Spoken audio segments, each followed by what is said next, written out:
Everyone, সবাই কেমন আছো? আশা করছি সবাই খুব ভালো আছো। আমরাও ভালো আছি। অবশেষে মানবাবুর সময় হলো আমাকে নিয়ে বইমেলা ঘুরতে যাওয়ার। তো বেশ কিছুদিন ধরেই রানীগঞ্জের বইমেলা হচ্ছে। জানো, এই সন্ধেবেলায় আমাদের এখানকার খাটুশ্যামের মন্দিরটা খুব সুন্দর লাগে দেখতে। লাইটের বিভিন্ন ধরনের খেলা হয়। তো দেখো, এখানে বইমেলাতে পৌঁছে গেছি। প্রচুর ভিড় ছিল। আর এখানে দেখলাম একজন সঙ্গীত শিল্পী গান গাইছে, খুব সুন্দর গান গাইছে।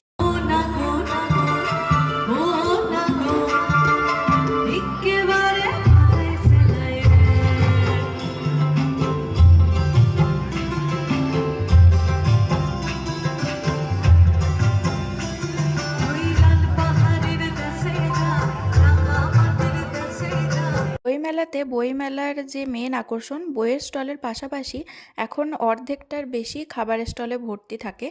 আর আমি না এবারে ভেবেছিলাম কয়েকটা গল্পের বই নেব, কয়েকটা না হলেও দুটো তো নেবই, কিন্তু প্রচুর বইয়ের দাম দেখলাম, তো আর নেওয়া হলো না।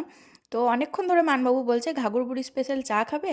তো যাই হোক, চায়ের প্রতি তো আমার ভীষণ ইন্টারেস্ট। আর মানবাবুর যে এতটা ইন্টারেস্ট সেটা আমি জানতাম না, ও বারবার আমাকে বলছিল।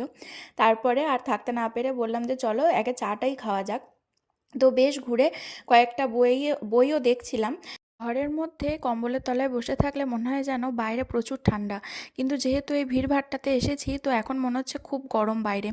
তো ওই জন্যে আমার আর মানবাবুর না চট করে কোথাও বেরোনো হয় না, বিশেষ করে এই শীতকালে মনে হয় যেন ঘরেই ঠিক আছি, বাইরে বেরোলেই ঠান্ডা লাগবে। গল্প করতে করতে চাটাকে এনজয় করলাম। তারপরে দেখলাম ছোটোখাটো আর কি হাতের কাজ, তারপরে কানের দুল, হার, তারপরে ব্যাগ, এসবেরও স্টল রয়েছে। বাবু বারবার বলছিল যে তোমার কোন গল্পের বইটা ইচ্ছা সেটা একটা কিনে নাও, বাড়িতে বসে পড়বে। তো তারপরে আমার আর কেনা হলো না। তো ঘাগরবুড়ি মন্দির যেদিন গেছিলাম সেদিনকে মায়ের পার্সটা হারিয়ে গেছিলো, তো পার্সে গীতা ছিল। তো ভাবলাম যে কিছু কিনি না কিনি, গীতা আর হনুমান চল্লিশার বই কিনি। তো মানবাবু হনুমান চল্লিশার বই কিনছিল, তো ভাবলাম যে আমিও একটা নিয়ে নিই।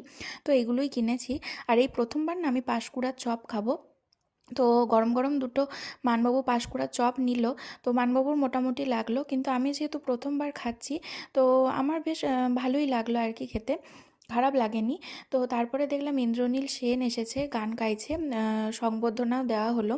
তো আমরা জানতাম না যে ইন্দ্রনীল সেন আসবে। তো ওনারও দু তিনটে গান শুনে তারপরে আমরা বাড়ি ফিরে চলে এলাম। এখনকার মতো বাই বাই। এই দুটি হাত ছিল